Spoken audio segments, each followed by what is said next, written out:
Assalamualaikum warahmatullahi wabarakatuh. Halo pemirsa, alhamdulillah hari ini kita kumpul ngopi, ngobrol perkara Indonesia. Bagus juga istilahnya. Ingin menyampaikan unek-unek kita kepada ulama karismatik tokoh Islam kita di Sumatera Barat. Ya,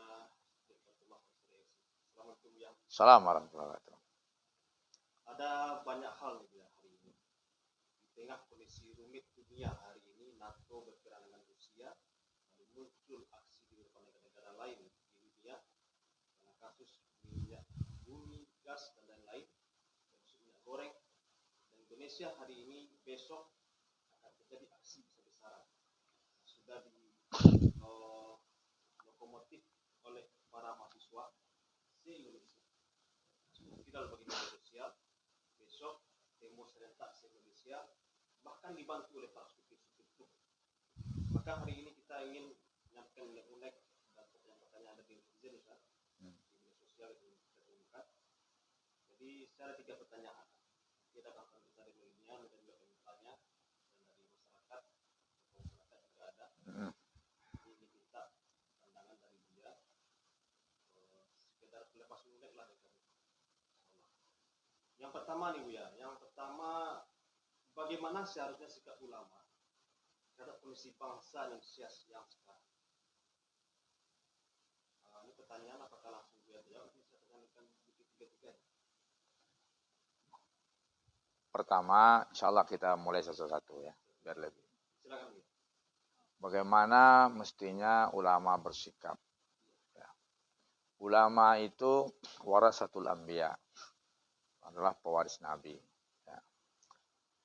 Pertama sekali mohon maaf, ahlan wa sahlan di Fatullah Center ya, pada bapak-bapak, saudara generasi milenial, dan juga kepada pemirsa yang nitip pertanyaan, netizen ya, nitip pertanyaan kepada tim Fatullah Center. Yaitu tadi pertanyaan pertama yang kita jawab dari netizen, bagaimana sih tanggung jawab ulama, sikap ulama mestinya. Dalam kitab Hilyatul Auliya, hadis dhaif diriwayatkan oleh Abu Nuaim, tetapi walaupun hadis dhaif karena ini perkara hikmah dan perkara penting, ini tetap jadi rujukan bagi ulama karena ini bicara tuntunan kehidupan, yaitu sinfani minan nas iza solaha solahan nas wa iza fasada fasadan nas al ulama wal umara. Dua kelompok manusia apabila dia baik, maka kehidupan masyarakat akan baik. Apabila mereka berdua rusak, maka masyarakat akan teraniaya dan rusak. Maka hancur kehidupan masyarakat. Yaitu ulama dan umara dan penguasa. Di dalam Islam memang ulama itu adalah rujukan penguasa. Maka ulama berperan mengontrol penguasa. Sehingga diberikan dalam sebuah konstitusi lembaga resmi namanya Ahlul Hilli wal Aqdi. Jadi ulama itu berperan secara praktis berkekuatan hukum dalam sistem. Jadi kalau di Indonesia walaupun tidak diberikan posisi seperti itu, tetap ulama harus berperan. Kalau tidak hancur nanti masyarakat apabila ada penyimpangan penguasa. Jadi tugas ahli hilli wal aqdi itu memilih pemimpin, menegur pemimpin, dan memberhentikan pemakzulan pemimpin. Itu oleh ulama. Maka di situ al ulama wal umara, ulama dulu. Maka ulama ini wajib ain mengontrol negara. Jadi ini pertama nih.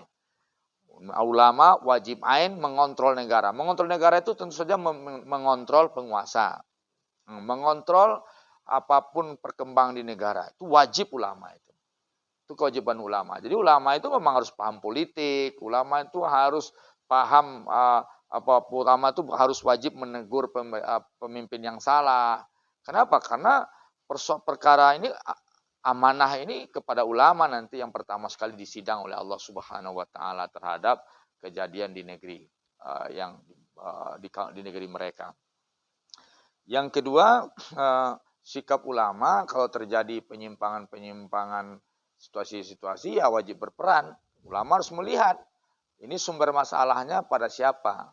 pada rakyatkah, pada pemerintahkah, pada sektor tertentukah, atau ada pihak-pihak lain, pihak dakhili dalam negeri, atau pihak dari luar, pihak-pihak yang datang dari luar. Ini masalahnya apa? Ulama harus melakukan memahami masalah, kemudian mengambil sikap. Nah, ulama memang harus bersikap apapun kondisi negara, itu kaidah umum itu. Kaidah umum. Nah, kadang di Indonesia hari ini memang ya ulama harus bersikap. Ini kan semacam bisa terjadi kegaduhan besar-besaran di negara kita ini. Maka ulama harus bersikap. Apa sikap ulama? Nah, kita harus lihat sekarang ini antara rezim dan mahasiswa. Nah, sekarang kita ulama harus tahu mana yang di pihak benar. Mana yang berada di pihak yang benar. Rezimkah atau mahasiswakah? Mana yang menyebabkan aksi dan reaksi. Harus dibedakan itu. Mahasiswa ini aksi apa reaksi? Nah, artinya reaksi itu akibat sebuah aksi, muncullah reaksi.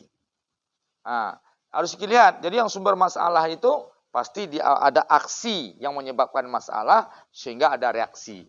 Nah mahasiswa ini ya tentu saja itu reaksi. Nah, dan negara juga. Jadi mahasiswa itu interpretasi dari rakyat, dari kaum elit rakyat. Nah, dan juga artinya apa itu aspirasi, sifatnya aspirasi dalam Islam dibolehkan. Di dalam undang-undang juga menjamin. Jadi kalau demo mahasiswa itu ya hal yang wajar-wajar saja. Nggak ada masalah. Nah, jadi kalau sikap ulama ya harus menjaga negara ini supaya kondusif. Dan artinya ulama juga harus adil, memberikan hak semua pihak. Nah, sekarang ini kalau demonstrasi itu haknya mahasiswa, haknya anak bangsa, haknya rakyat, ya itu dijamin. Dan maka ulama harus memberikan respon, ya. Itulah. Baik, Bu ya. Barangkali sama nanti kita bisa pahami ya netizen ya. Yang kedua, Bu ya, bagaimana sikap masyarakat Sumatera Barat seharusnya terhadap aksi 11 besok yang juga diadakan di Sumatera Barat? Ya sebenarnya kan itu, secara agama itu dibolehkan. Kemudian secara undang-undang juga dibolehkan. Jadi masyarakat Sumatera Barat bebas-bebas saja selagi itu masih ada payung hukum dan undang-undang dan dibolehkan, itu aspirasi hak ya. Nah, kalau sikap Sumatera Barat terhadap Presiden Jokowi itu dulu saja masyarakat Sumatera Barat sudah melihat banyak kelemahan Bapak Presiden Jokowi, sudah bahkan dari pertama saja sudah diminta mundur Presiden Jokowi. Masyarakat Sumatera Barat pernah datang kepada DPRD meminta Presiden Jokowi dikaji oleh DPR dan MPR apakah dilangsungkan pemerintahnya atau tidak. Itu sudah dikaji, sudah diminta untuk dikaji. Nah, sekarang ini ya ternyata bukannya Sumatera Barat, ini sudah aspirasi seluruh lapisan masyarakat Indonesia. Jadi Sumatera Barat ya saya rasa hampir sama. So, tokoh-tokoh itu rata-rata tokoh-tokoh Sumatera Barat memang sudah melihat ketidakmungkinan kalau ada isu menyambung jabatan presiden melebihi 2 periode ini. Dan itu juga baik akademisinya maupun lapisan masyarakatnya, ya kaum elit. Dan di Sumatera Barat ini saya rasa ya Jokowi kan kalah di Sumatera Barat. Ya masyarakat Sumatera Barat tidak respon sama Presiden Jokowi. Ya. Jadi saya paham saja kita sikap Sumatera Barat itu. Ya. Jadi besok intinya masyarakat Sumatera Barat mendukung aksi besok. Ya itu kan aspirasi anak bangsa. Artinya berilah mereka peluang apa yang mereka hak mereka untuk beraspirasi. Semua kita tidak bisa menghalangi. Kita ini harus jujur, kemudian sportif, ya. Jangan kita harus adil gitu. Ya.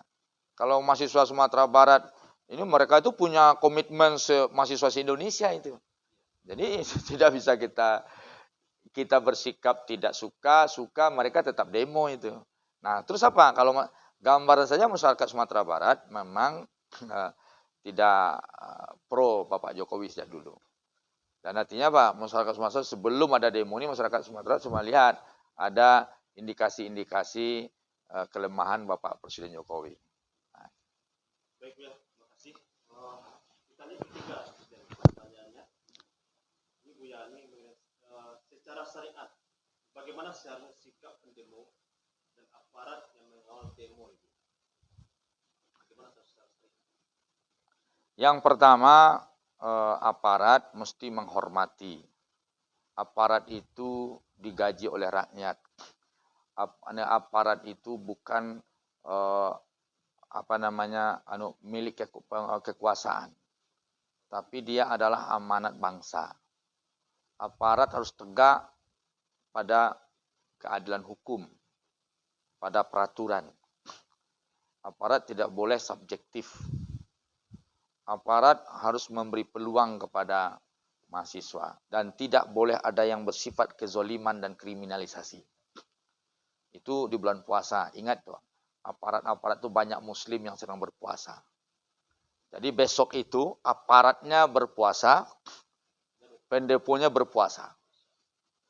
Maka ketika itu kedua-duanya harus sepakat meletakkan kebenaran di tempat yang tinggi dan dihormati.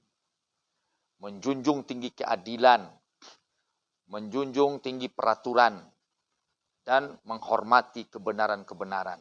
Dan memihak kepada kebenaran. Jadi aparat kita minta memihak pada kebenaran. Aparat bukanlah, kalau hari ini aparat yang yang menganggap dirinya adalah loyalnya tidak melihat kepada kebenaran, tapi loyalnya kepada seseorang, maka dia dalam hadis itu telah mengkhianati Allah dan Rasul dan mengkhianati umat.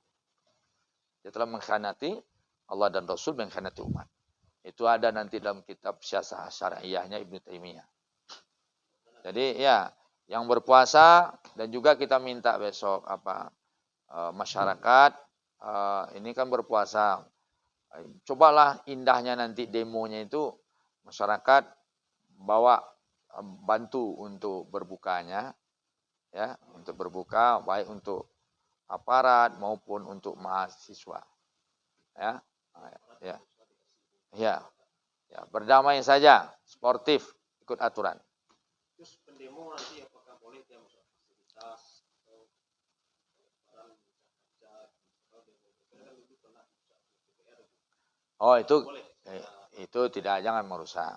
Ya, jadi tidak boleh melakukan kerusakan-kerusakan seperti itu. Ya, dalam jihad pun itu tidak boleh merusak bangunan, merusak ini. Tetapi yang jelas kalau terjadi, itu kita tidak tahu. Karena di dalam demo itu biasanya banyak intrik-intrik juga. Belum tentu orang yang tertuduh adalah pelakunya. Nah, ada intrik-intrik lah. Hati-hati juga mahasiswa. Nah. Itu 3 mewakili pertanyaan ini dulu ya. Kita minta berikut dari ketua milenial, silakan saudara Enjor. Terima kasih. Boleh saya minum kopi dulu, nak? Karena kita ada capek ini. Ya. Lanjut. Coba.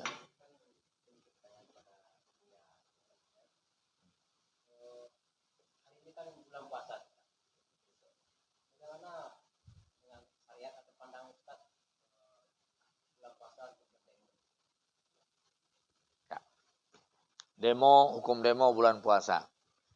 Apabila demo itu untuk memperjuangkan kebenaran, untuk amar ma'ruf nahi mungkar, untuk menuntut hak,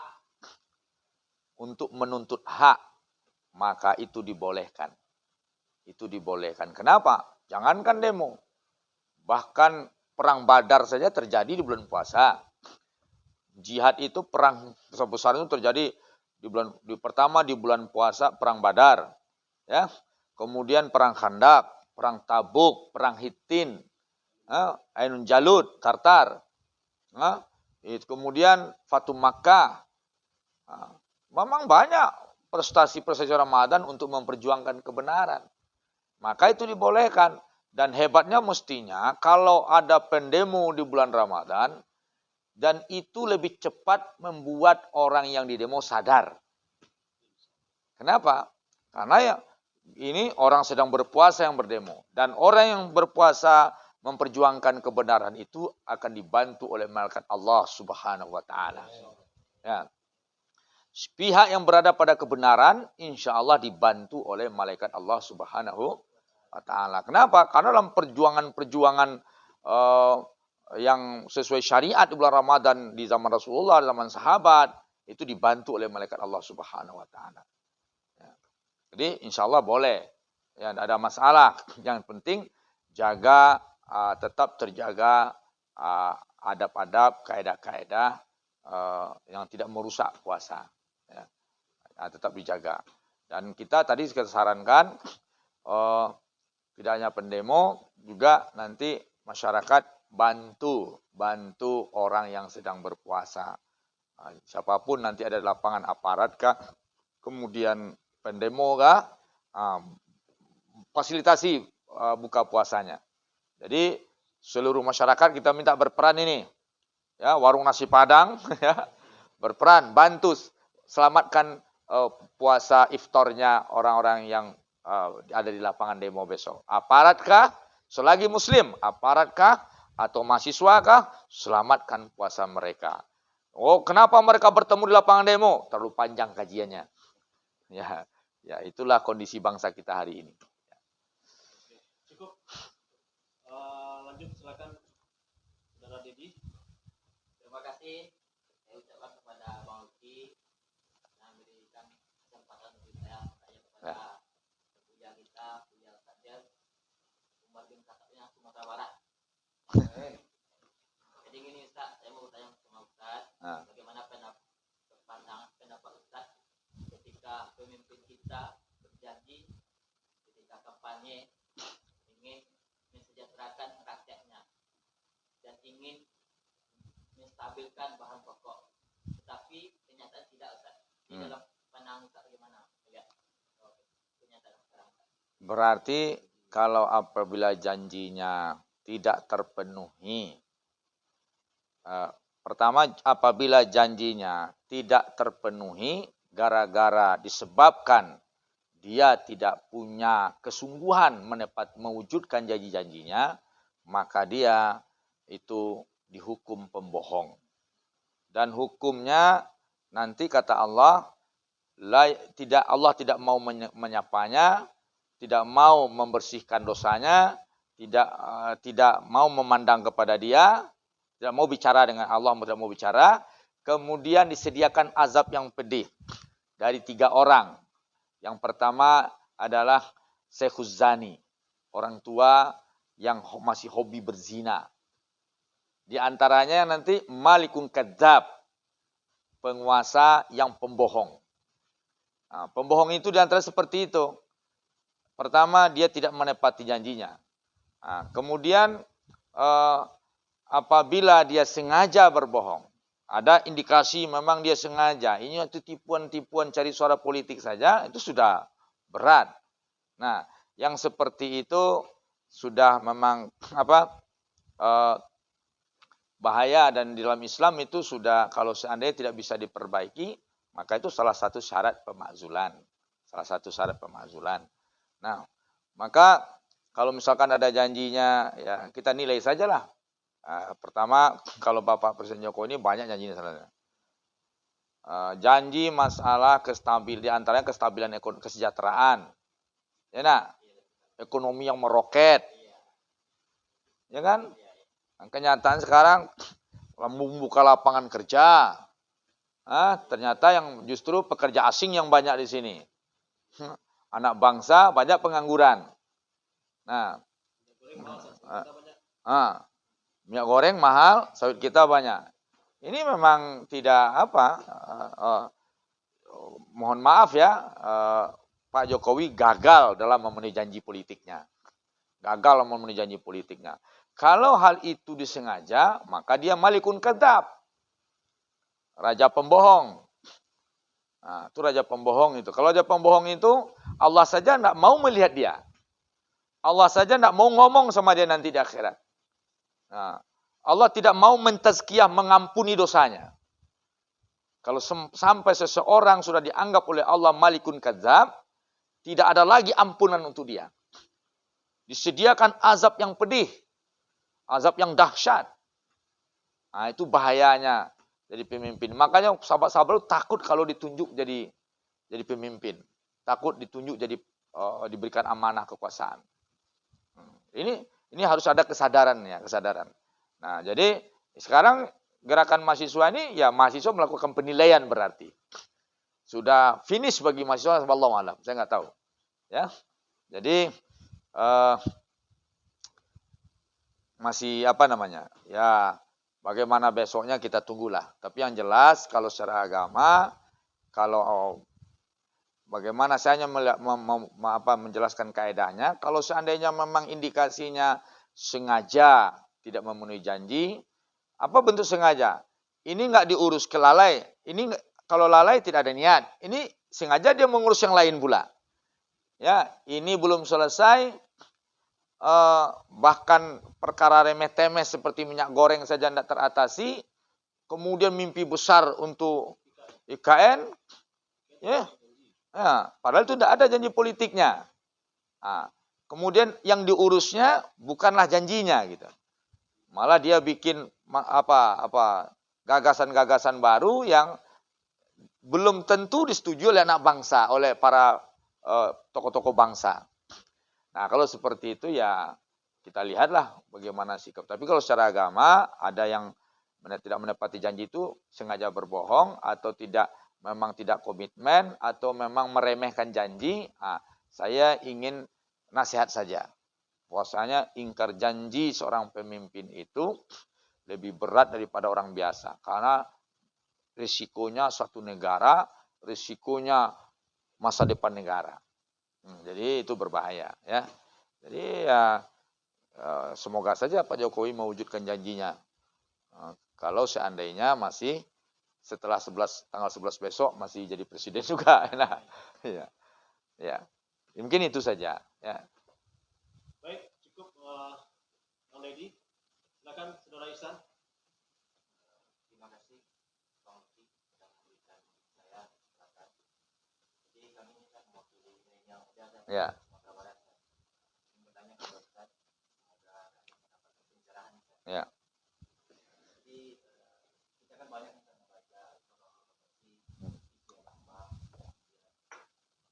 banyak kegiatan pemerintah yang sangat merugikan masyarakat. Padahal masyarakat Indonesia ini dulu katanya saja mayoritas memilih dia untuk Tapi Sumatera Barat enggak. Indonesia ya. Indonesia. Tapi Sumatera Barat kalah gitu. Ya. Tapi ini Nah, sekarang tunggu dulu. Tadi kan jangan dibanding dengan zaman Pak Harto mana lebih di mata milenial ini nih. Antum kan di zaman Pak Harto masih muda-muda sekali ya. Masih kecil. Tapi ini Pak Haji lah yang tahu. Pak Haji yang dibanding zaman Pak Harto mana yang lebih bagus? Kalau saya semasa suatu itu udah bujang-bujang. Pak terjang suatu saya merasakan. Iya. Memang kalau dibanding sama sekarang waduh jauh. Merasa benar gitu. Orang Minang banyak merasa benar gitu. Iya. Soalnya banyak sekarang di truk-truk itu dibuat piye kabare, gambar Soeharto ya. Ya. Jadi kalau di zaman Soeharto itu pertama di mata orang luar Indonesia ini berwibawa. Indonesia ini macan Asia di zaman Pak Harto.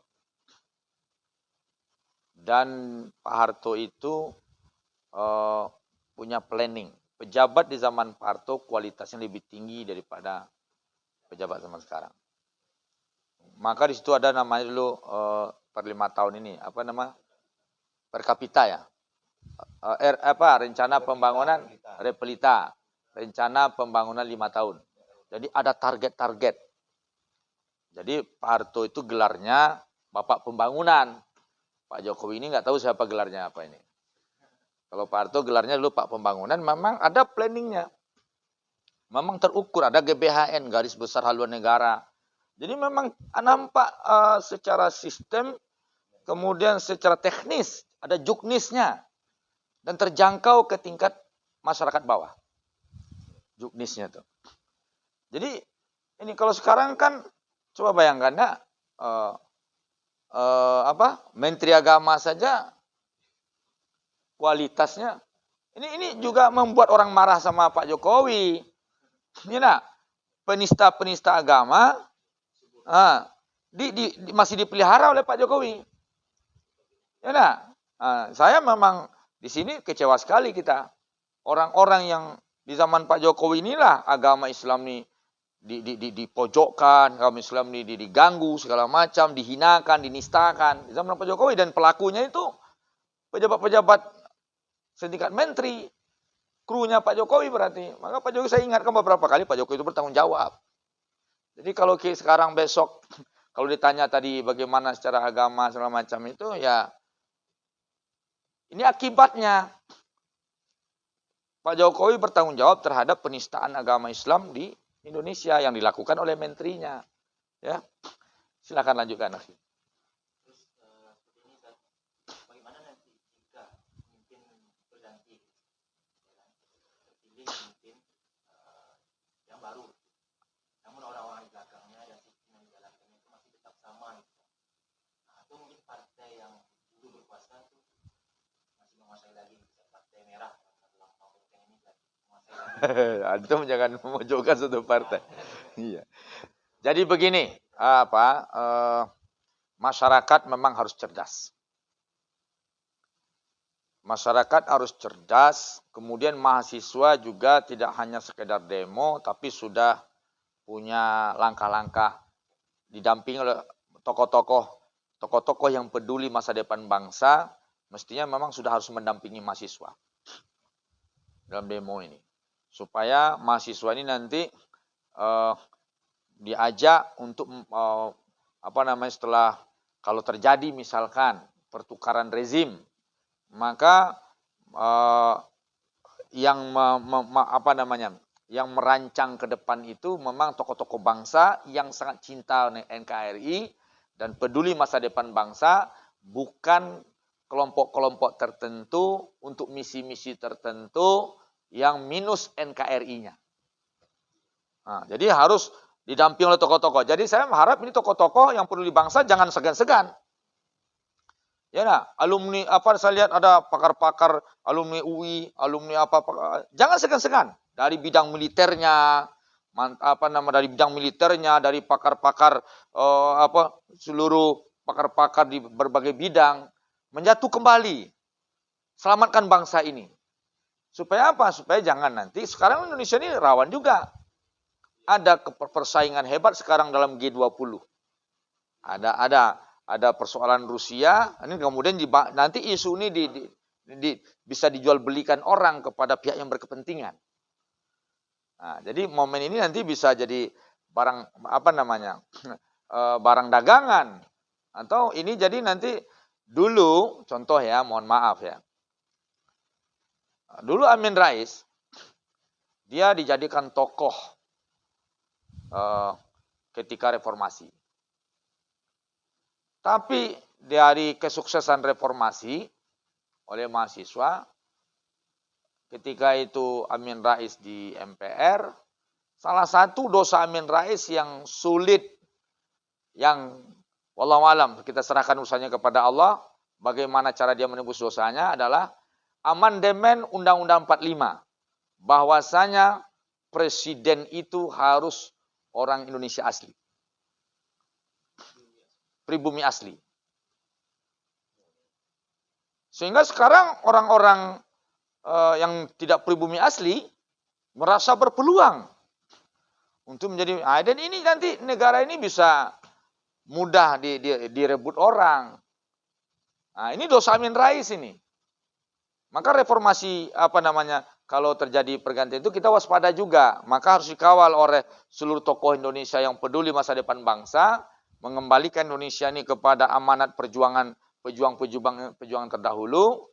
Maka harus dikawal bersama. Ada dari kalangan ulama, ada dari kalangan politikus, ada dari kalangan militer, ada di semua pihak, akademisi, ya ilmuwan, akademisi, kemudian bagian ekonomi, semuanya. Semua kita ini kok negara kita, ini kepentingan kita. Jangan sampai jatuh ke lubang 2 kali. Ya, ke lubang yang sama, ya.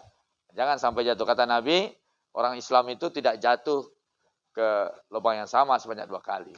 Nggak boleh, ya. Jadi mudah-mudahan saja nanti mahasiswa ini pandai bekerja sama dengan seluruh tokoh. Dan kalau begitu memang harus turun tokoh-tokoh ini. Tokoh-tokoh turun ini artinya bagaimana untuk menjaga masa depan bangsa ini, menjaga keadaan bangsa ini supaya kondusif. Ya, bahkan sebenarnya Bapak Jokowi ini bisa membuat sejarah hebat. Tidak, kalau Pak Jokowi digulingkan dengan cara esok ini, itu catatan yang tidak akan terhapus sampai 7 turunannya. Dia presiden yang dilengserkan. Tapi kalau dia buat langkah seperti Pak Harto, itu lebih baik. Dia sportif. Nah, dia itu lebih baik. Kalau seandainya dia, tapi kalau dia seandainya nanti bertahan, kemudian Indonesia semakin gaduh segala macam, penjarahan segala macam terjadi seperti 98 itu, religi. Nah, jadinya suatu itu sudah mulai agak religi dan dia sudah mulai peduli kepada umat Islam dan keislaman. Jadi akhirnya ada pihak yang ingin dan khawatir juga kalau setelah Pak Harto kepresidenan langsung dilanjutkan oleh Bapak Habibie. Itu analisa tokoh Malaysia. Yalah, itu mungkin. Luar biasa, cukup bobot sekali. Kita minta juga dari tokoh masyarakat. Kita bincang-bincang santai aja ya. Ya. Tokoh masyarakat ada juga nih Bu ya. Ya. Beliau Bapak Haji Lutfi tadi, dia orang lama, hidup di Orde Baru. Orde Lama, Pak Haji lahir lagi ya. Orde Baru, reformasi. Dan Orde Kalau milenial Merantau. Kalau milenial jadi reformasi. Dia praktisi ekonomi ya, pengusaha. Praktisi ekonomi yang memang di tengah-tengah masyarakat. Berarti dia merasakan dampak ekonomi enggak ini? Iya, betul ya. Atau Pak Haji makin kaya di? Ya, silakan Pak Haji. Oke, Undang-undangnya. Ustaz Luki, terima kasih atas waktu kesempatannya. Begini, Ustaz. Assalamualaikum warahmatullahi wabarakatuh. Salam warahmatullahi wabarakatuh. Ini saya sebagai masyarakat Matawan, memang terasa betul kebijakan dari pemerintah sekarang bahwa pemimpinan Jokowi ini luar biasa, Ustaz. Pedih dan penderitaan gitu. Baik di bidang ekonomi maupun di bidang agama, di bidang sosial politik cukup mengecewakan gitu. Kalau gitu bisa enggak Ustaz kita nilai atau pemakzulan terhadap pemimpin Jokowi ke Ustaz? Semangat Bu ya. Terima kasih Ustaz. Itu aja Ustaz. Mula lagi ini jadi penyakit ke Ustaz. Stabilan dan kesemerawatan. Aduh, udah. Tapi dia kan apa? Masih pemakzulan bisa enggak berarti secara hukum. Nah, secara syariat, secara hukum ya. Ya. Berarti itu tidak apa? Artinya ada kaedahnya enggak? Berarti bukan sebuah apa ini? Masih ada yang diharapkannya dari segi tinjauan-tinjauan peraturan dan hukum ya. Hukum Islam ya. Baik, secara Islam syarat pemakzulan itu pertama perkara yang terkait dengan masalah agama. Pelanggaran-pelanggaran cacat dalam masalah agama. Kedua, dalam langkah-langkah politik yang merugikan umat, rakyat dan agama atau negara. Ketiga, hilangnya kecakapan. Artinya apa? Kriteria secara fisik, secara kecerdasan, hilangnya kriteria seperti itu. Nah, itu tuh yang apa? Jadi yang pertama itu apabila seorang pemimpin itu murtad, itu syarat ma'zul.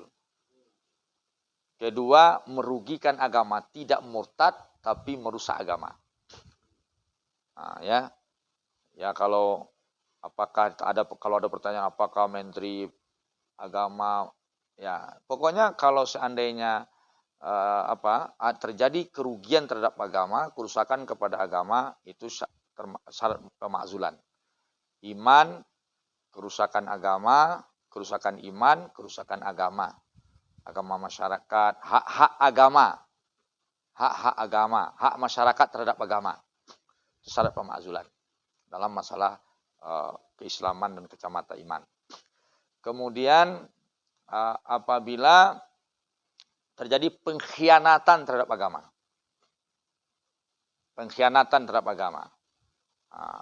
kalau terjadi pengkhianatan terhadap agama, itu wajib dimakzulkan.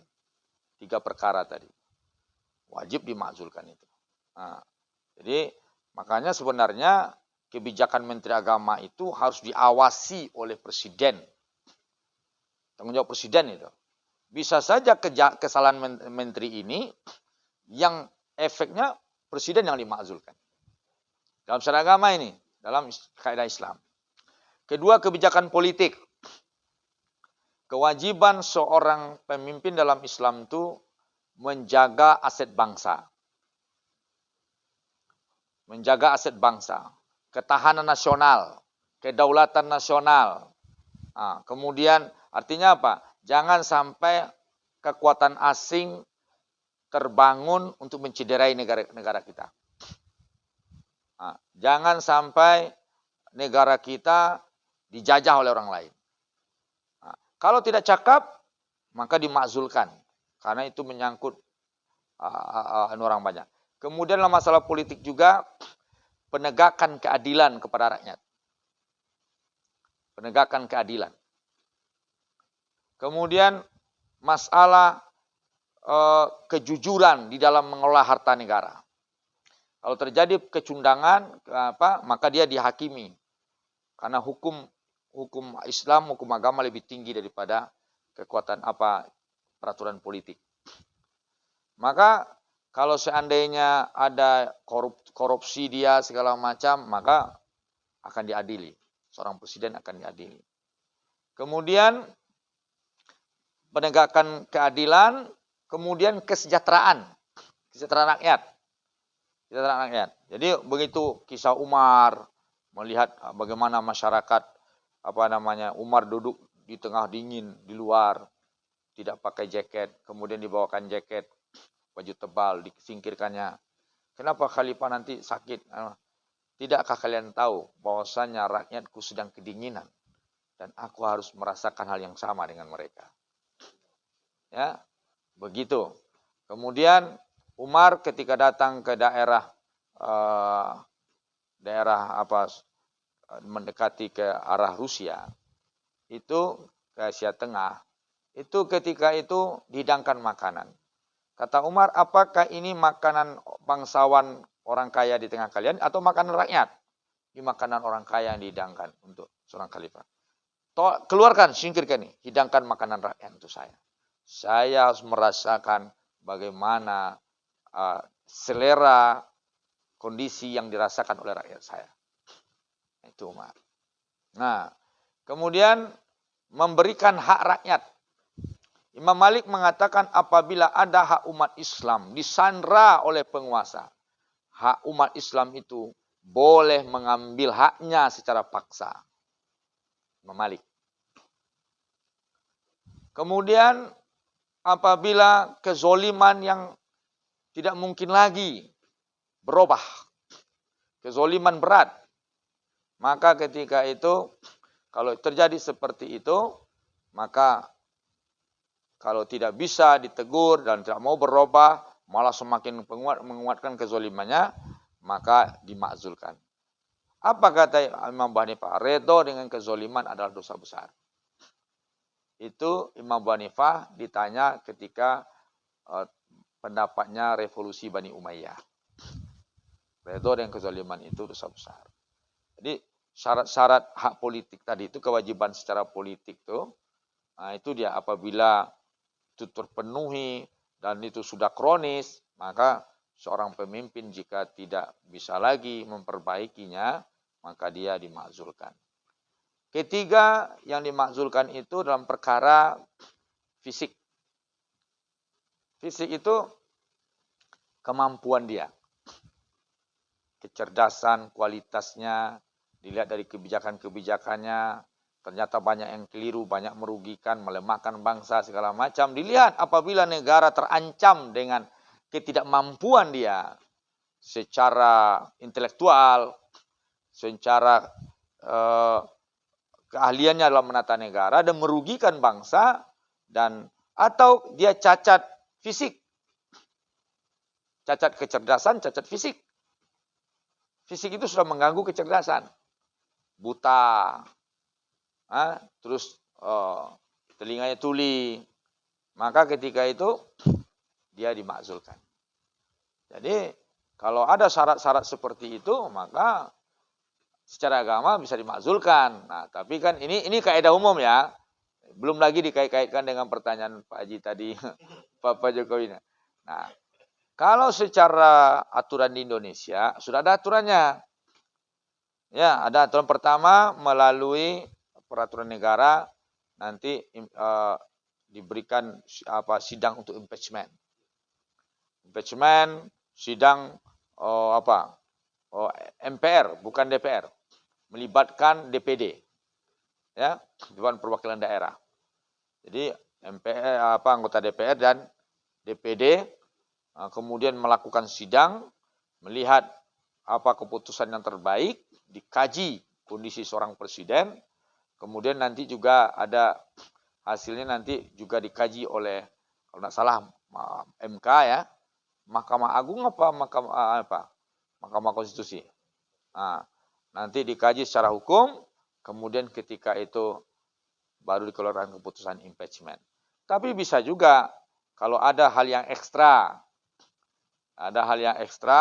di luar situasi, seperti mengingat kondisi negara genting, tidak ada jalan selamat, melainkan dengan mengundurkan diri, seperti dilakukan oleh Bapak Presiden Soeharto, yang dilakukan oleh Abdul Rahman Wahid, langsung melakukan mengundur diri. Ya, jadi kalau seperti itu ya selesai. Jadi bisa saja, jangan ngaju siapapun presidennya, bukan hanya Jokowi. Ya, kondisi yang menentukan apakah melalui prosedur impeachment atau kejadian ekstra sehingga ketika itu tidak ada tindakan yang paling tepat menyelamatkan bangsa dan negara, kondisi Indonesia, melainkan dengan mengundurkan diri. Supaya apa? Jangan sampai masuk angin pula. Nah, tetapi ini untuk kita semua, kejadian ini cukup sudah menjadikan kesadaran. Jangan ada lagi isu perpanjangan jabatan presiden. Ya, kenapa? Karena ini sudah membantah. Kondisi hari ini sudah membantah kebohongan orang yang mengatakan meminta Jokowi 3 periode, meminta Jokowi diperpanjang. Ini bohong. Ya, kalau Luhut mengatakan datanya, kita tidak peduli data apa, ya, big data segala macam. Ini kenyataannya sudah, ini real. Ya, ini sudah real sikap rakyat hari ini, sikap mahasiswa. Ya, mahasiswa itu kan representatif dari rakyat. Ya, nah begitulah kira-kira kondisi yang bisa kita dialogkan hari ini. Puas tidak puas, saya mohon maaf, dan silakan antum minum ini lupanya ya tamu-tamu kita ini. Ya, kalau Sumatera Barat insya Allah kondusif. Ya, Sumatera Barat insya Allah kondusif, dan mudah-mudahan Allah pilihkan pilihan yang terbaik untuk solusi bangsa kita ini. Amin. Ya, terima kasih. Saya itu saja. Baik, Buya, terima kasih. Intinya sudah sesi kita. Cukup luar biasa sekali berbobot, padat, dan syar'i bahkan beliau. Aksi demo itu adalah hak bagi seluruh bangsa yang bebas-bebas. Ini ada sebentar dikit. Jadi mahasiswa ini, sejarah Indonesia ini selalu ditentukan oleh anak muda dan mahasiswa. Maka dulu tahun 28 Sumpah Pemuda. Terus gerakan 65, apa namanya? Ya. Kemudian bukan